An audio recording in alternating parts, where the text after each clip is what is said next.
Terence Crawford has just become, in the four-belt era, the first man to become a three-weight undisputed champion. And he's just finished it off in the 168-pound weight division, the Cobras division, super middleweight, by, for me, absolutely, I don't want to say outclassed, but he just destroyed Canelo Alvarez in there tonight. We just witnessed history as Terence Crawford has done the unthinkable, beating Canelo Alvarez by way of unanimous decision. From Terence Crawford, great performance, man. He's been doing this throughout the course of his career. The stakes were a lot different in this fight, a lot more danger. He had to fight that kind of fight in order to beat Canelo Alvarez tonight, and he did that at 37, but getting ready to be 38 years old. And he proved, like Max said, that he is the GOAT of this generation. This wasn't a victory, this was a shockwave throughout the entire boxing universe, rewriting the script of who really sits atop the sport. Stephen A. Smith had already called it early, saying Crawford would take the win by UD. But even he said the dominance was way beyond his imagination. Crawford. I'm not hesitating, Crawford. I'm not even hesitating. Crawford. You gonna stand on that all the way to September 13th? I love Canelo. Crawford will beat Canelo. Crawford will beat Canelo by decision. I can't see anybody knocking out Canelo Alvarez. But I do believe that if you can box and you can move, that you can beat Canelo. You can outpoint him. That's right. But here's the catch. Stephen A. Smith, who never shies away from voicing his opinions, openly admitted in a post-fight interview that Crawford had totally surprised him. Yes, he said he thought Crawford would win, but he didn't think it was going to be this one-sided, this controlled, this clinical.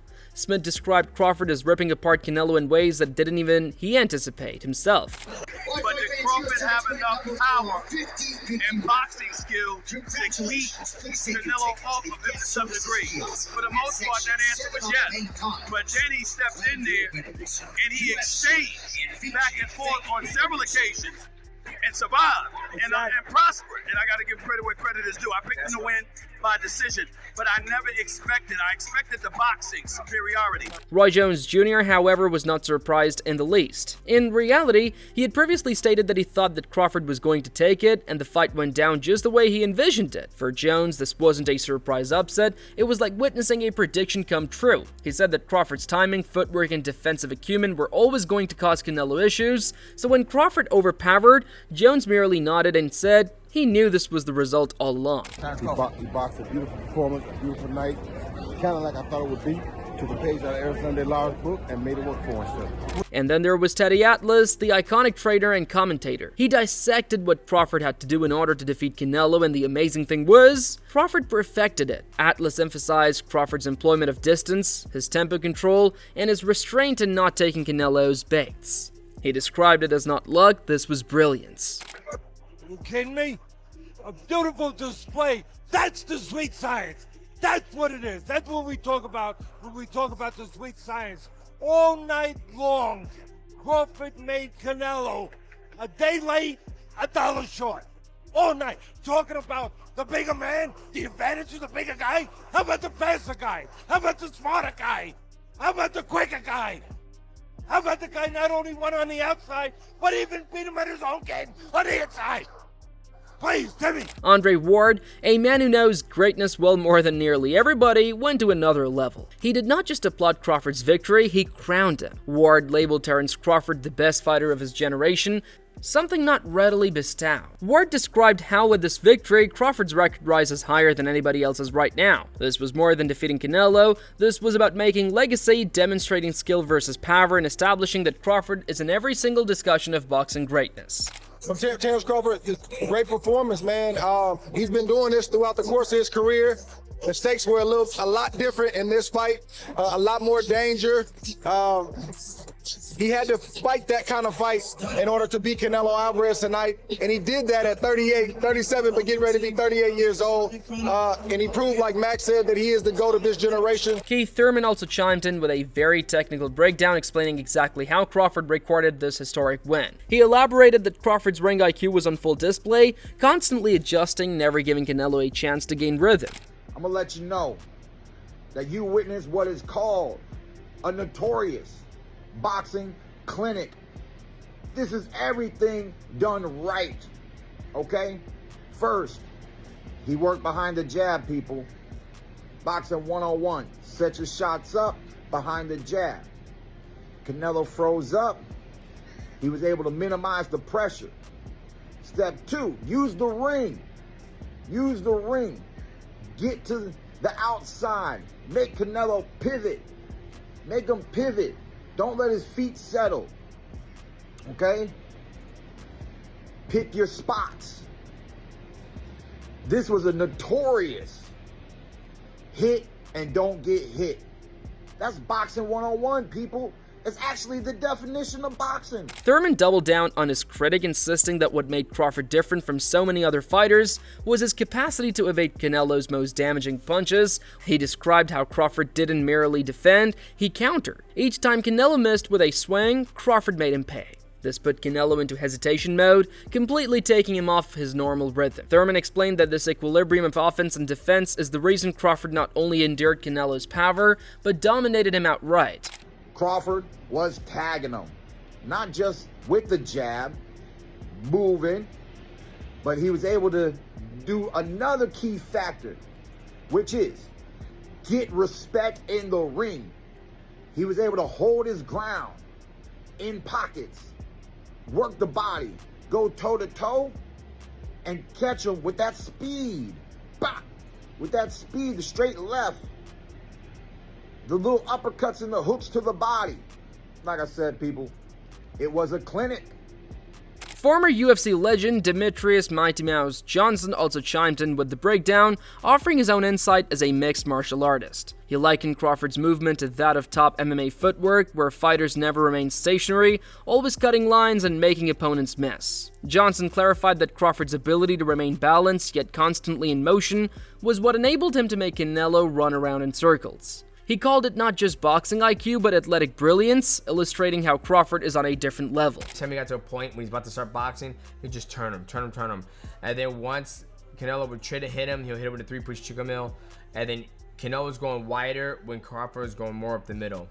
That was pretty much the story of the fight. Carl Froch, never shy to speak his mind, provided the harshest assessment of the night. He came right out and said this was a one-way whooping, nothing more, nothing less. Froch asserted that Crawford did not merely beat Canelo, but made him look run-of-the-mill, something no one was anticipating. He maintained that the bout wasn't an upset at all, but a demonstration of levels. Crawford showed he is light years ahead of Canelo currently and referred to it as one of his most dominating victories he has ever witnessed.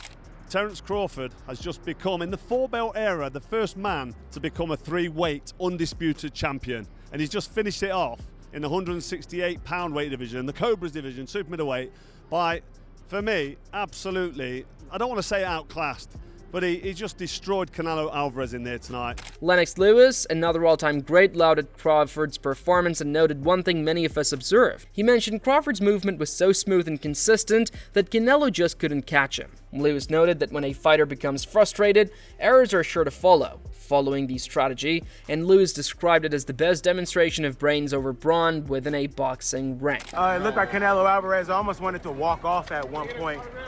Yeah, I mean, he was frustrated, and it is frustrating to try and fight a guy, and you want to fight, but this guy's moving well, and Crawford was moving too well. Keyshawn Davis, one of Crawford's closest friends, also provided his opinions, stating that the fight was won by movement, angles, and timing. He clarified that although everyone always talks about Canelo's power, Crawford demonstrated that not taking those huge shots was the real key to success. Davis emphasized that Crawford did not flee. He outfought and outthought Canelo. This was not an upset to him. It was a rightful win, demonstrating that the boxing world has ignored Crawford's abilities for far too long. I'm super excited for him, man. Yeah. Shit was a hell of a night for us. What's up, bro?